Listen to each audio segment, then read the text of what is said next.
Three short stories by Tita Costa. The Foyer Moment. In the soft golden glow of the cinema foyer, with walls covered in patterned red velvet and a ceiling shimmering with sculpted stars, Clara and Hugo stood just beneath the marquee light, caught in a silence neither of them could name. Clara wore a long skirt, dotted with blue circles, an old favorite she only brought out when she needed courage. Tonight, she needed plenty. The people behind the counter, 8 of them, looked on in silence. Or maybe it just felt that way.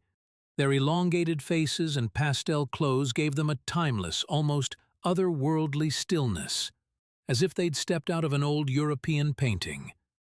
The posters behind them were faded, showing titles no longer playing. They might have been memories.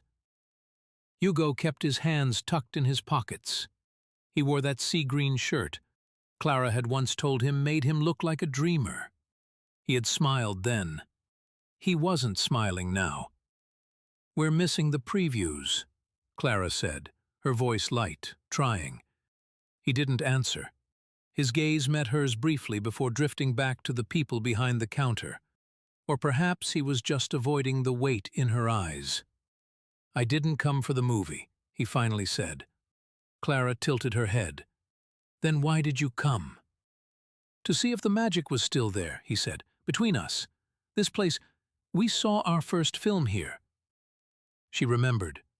The foyer looked exactly the same, like time had forgotten to move forward here.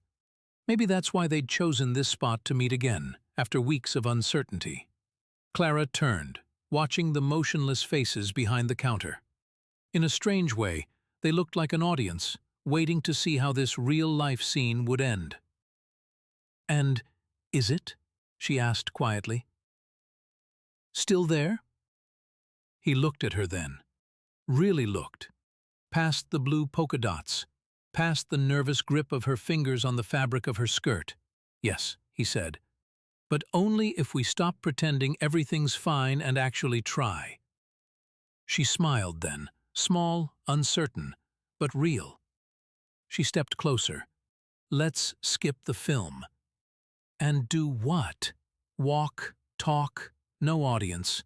Behind them, the still figures remained as silent as ever, but the stars above their heads seemed to shimmer a little brighter, as if the cinema itself was giving them a second chance.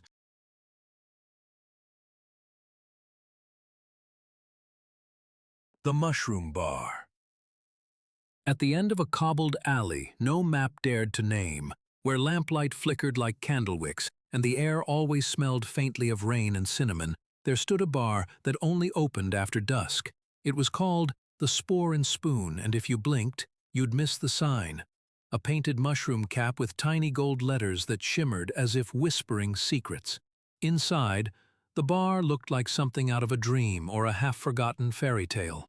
Massive mushrooms rose from the floor to the ceiling, their thick stalks painted in hues of lapis, saffron, and moss.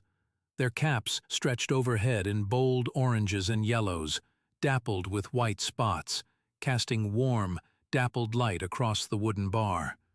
The whole room glowed like the inside of a lantern, cozy and alive. People came from nowhere and everywhere to sip strange brews and share stranger stories. There were no menus. The drinks came to you, chosen by the bar itself.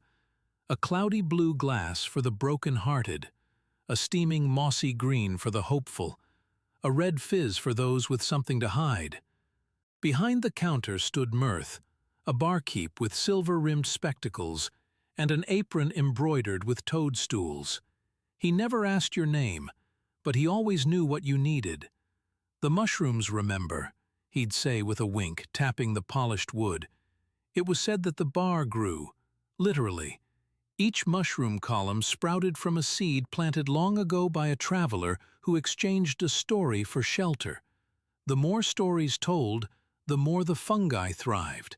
That's why the regulars always spoke in low, melodic tones, tales of lost cities, time loops, and foxes who played chess.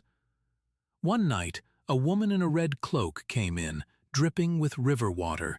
She sat at the far end, beneath a particularly large yellow mushroom, and ordered nothing. Mirth brought her a shimmering drink anyway, pale gold, like melted starlight.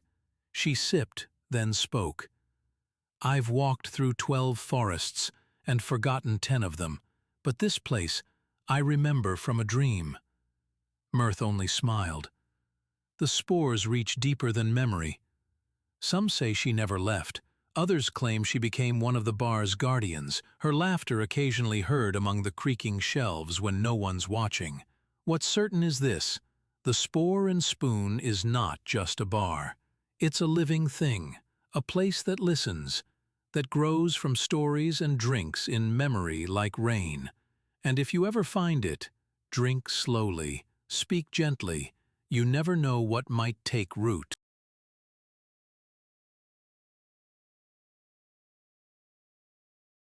The Barrister Behind the Bar. In the heart of Galway, nestled between the damp cobbled lanes and the sea wind, stood a pub called The Quiet Verdict. Its sign was an old wooden board, painted in weathered green and gold, with a pair of scales balanced over a pint of stout. Locals joked the place was half courtroom, half confessional. Behind the polished oak counter stood Declan O'Halloran, an Irishman with a sharp mind, red hair that refused to grey, and the quiet melancholy of someone who had once lived a very different life. Declan had been a barrister once. Not just any barrister, one of Dublin's finest. He had worn his black robes with pride, carving arguments with the precision of a stonemason. He defended, he prosecuted, he rose fast. And then, one spring morning in court, he watched a boy, barely 18, be sentenced for a petty theft Declan knew he had committed out of hunger. Declan had won the case, but it felt like losing something permanent, so he walked away. From the courtroom, from Dublin, from the silk robes. He took the train west and never looked back. Now, he poured pints instead of objections. His bow tie was part of the uniform, not the profession. The only briefs he dealt with were requests for a quick one before closing. Yet even in this pub, with shelves lined with amber bottles and the scent of turf smoke in the walls, he carried the same quiet dignity. Locals loved him. He never gossiped, never pried.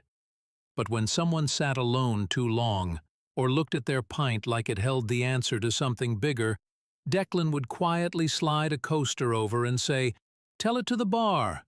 The bar doesn't judge, and neither do I." He'd listen, nod, sometimes offer a single sentence of wisdom. And somehow, the weight people carried felt lighter after. There were rumors, of course, that he had defended a criminal who ruined lives, that he had lost a wife, that he had inherited the pub from a cousin. No one knew for sure, but everyone respected him. One rainy night, a young law student stumbled in, soaked and desperate for warmth. She recognized Declan, eyes wide. "Are you? I studied your cases. You're Declan O'Halloran." He simply nodded and poured her a drink. "Why'd you leave?" she whispered. Declan looked at the pint glass, its dark body topped with a creamy crown, and answered, "In law, I learned how to argue. In here, I learned how to listen." She never forgot that. And long after Declan was gone, they kept his bar open, untouched. A small brass plaque hung on the wall behind the counter. For Declan O'Halloran, who knew the law and knew the heart.